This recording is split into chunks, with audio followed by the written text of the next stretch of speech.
voici à la frontière de la Tunisie et de l'Algérie. Maritime ou terrestre, une frontière bien gardée, depuis longtemps même, autour du fort de Tabarka.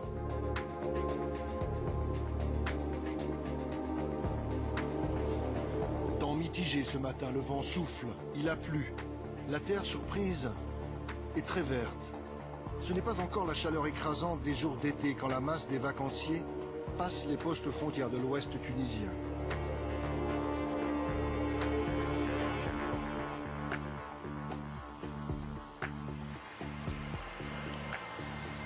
Ils sont 1 million, les Algériens, à emprunter ces routes chaque année. 1 million.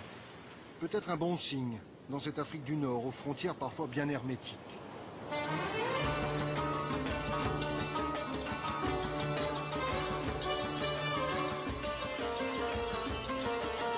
Plage déserte, sinon quelques pêcheurs qui profitent de la tempête pour repeindre leurs navires.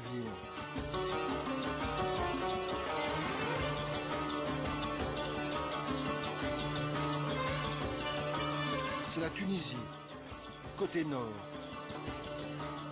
Faible densité de population, paysages vierges, des plaines et des massifs montagneux, les djebels, des pointes et des caps. Au bout de cette presqu'île longue de 25 km, c'est le cap Farina qui sépare deux univers. Maritime vers Rafraf, lagunaire vers l'embouchure de la Medjerda qui prend sa source en Algérie. Libres fleuves qui coulent sans histoire et ne connaissent pas les frontières.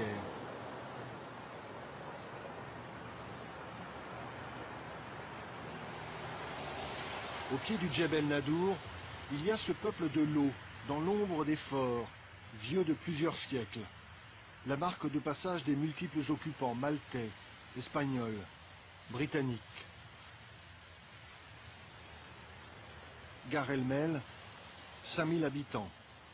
Ville de paysans et de pêcheurs. Certains se contentent de la lagune, d'autres vont plus au large, bien au-delà du rocher de Rafraf.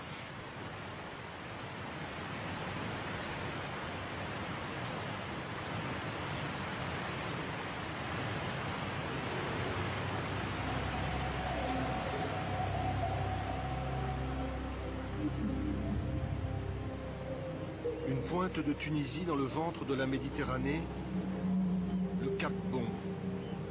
Roches sèches, fouettées par les vents. Paysage venté, océanique. On dirait presque l'Atlantique.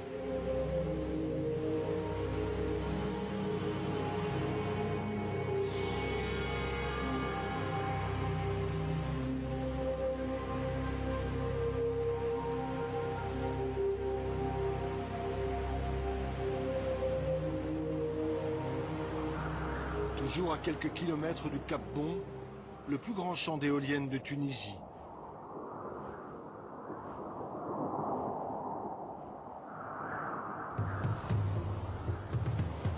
Attention danger, disait tout à l'heure le phare, aux navigateurs tentés de raser la côte.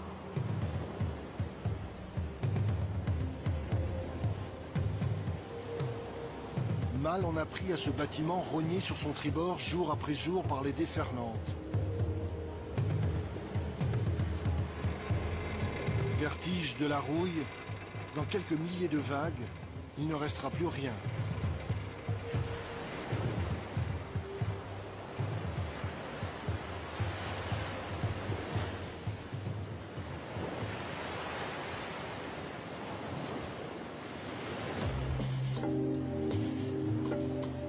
Le Cap Bon a donné son nom à cette péninsule qui s'étend sur près de 80 km depuis les environs de Tunis.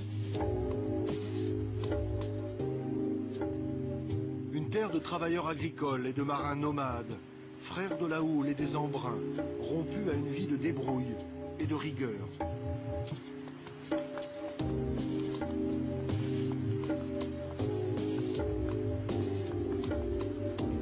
Parmi les innombrables ports de pêche tunisiens, voilà Sidi Daoud, où la flottille est encore confinée dans le port, météo oblige. La Matanza attendra, cette pêche ancestrale où des bancs de thon sont pris au piège dans d'immenses filets.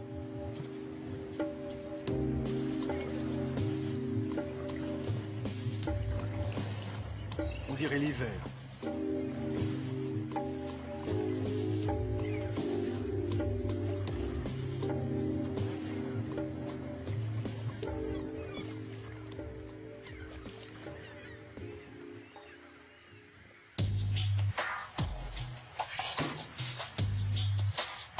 Changement de lumière. Changement de couleur pour un autre tableau. L'infini des terres ocres rayées d'oliviers. Milliers de plantations disposées en quinconce, selon une science ancestrale. Voici la Tunisie, côté sud, côté terre.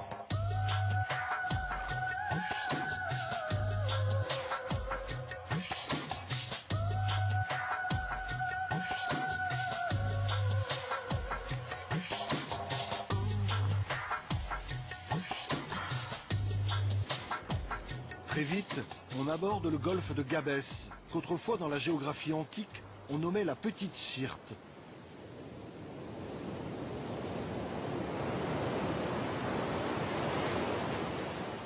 C'est un lieu étrange, connu pour ses marées, les plus fortes de toute la Méditerranée.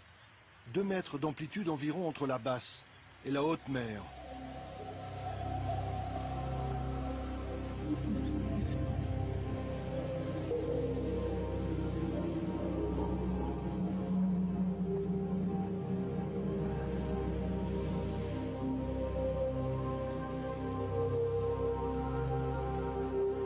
Les pêcheurs à pied ne s'y trompent pas. À marée basse, avec de la boue jusqu'aux genoux, ils savent qu'ici il y a moyen de récolter des coquillages et de faire bouillir la marmite. Des femmes, des hommes, englués quelques heures en plein soleil entre le flux et le reflux des eaux.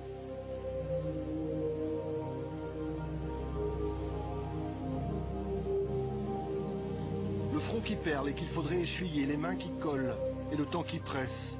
Chaque pas est un effort, chaque palourde retirée, une victoire.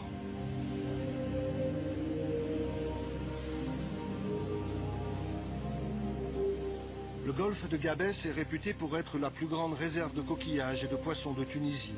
Il fait vivre des milliers de personnes.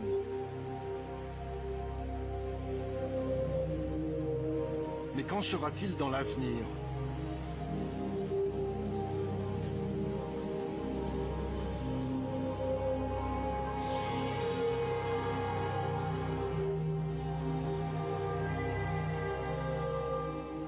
En vue du port de Gabès, on s'interroge. Les quais sont jaunes de soufre. Ils résument le dilemme de toute une région vouée dans les années 70 aux industries chimiques. La concentration d'usines de traitement de phosphate, les rejets en mer d'engrais alimentent les controverses. Menacer, sacrifier le golfe de Gabès, il reste beaucoup à faire.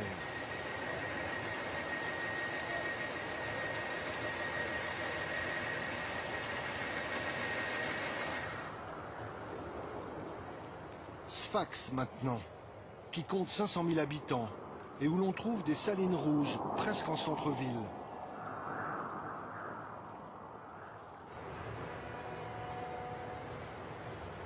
Sfax et son port.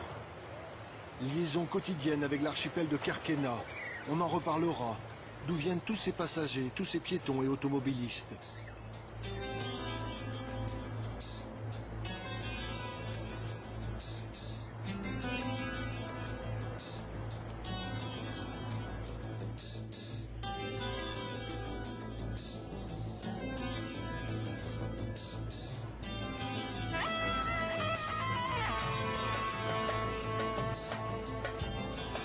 Ferries pleins à craquer encore dans le sud pour passer l'infime détroit qui sépare le continent de l'île de Djerba.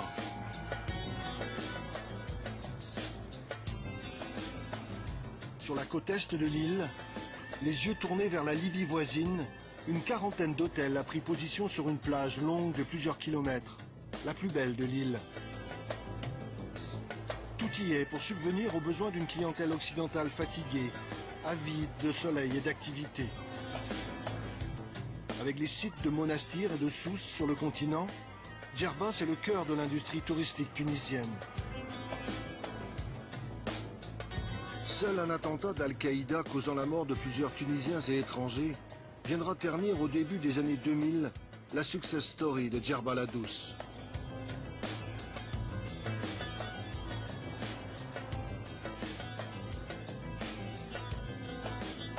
Djerba, au lieu du mélange des cultures et des religions.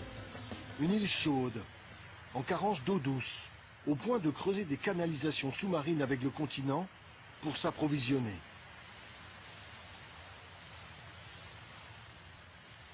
Blanche à l'extérieur, fraîche dedans, avec toujours un souffle d'air marin pour les ventiler, les maisons de Djerba.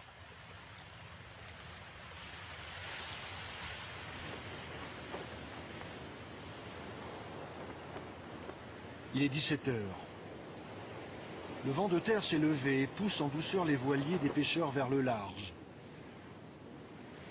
Il fait grand bleu près des Kerkennah, les îles où la mer est divisée en parcelles.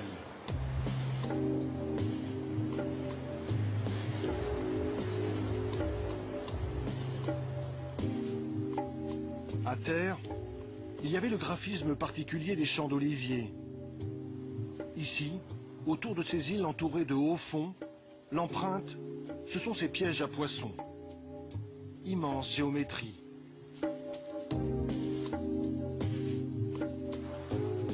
Cette nuit encore, il y aura des étoiles dans le ciel. Et s'il y a pleine lune, les oiseaux de mer n'auront pas de mal à se repérer pour trouver du poisson pris dans les pièges dressés par les pêcheurs.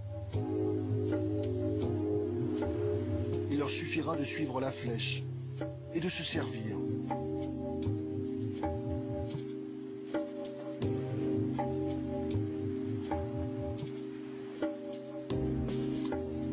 Il est 17 heures. Il est temps de faire le thé pour tenir. La nuit va être longue et chaude.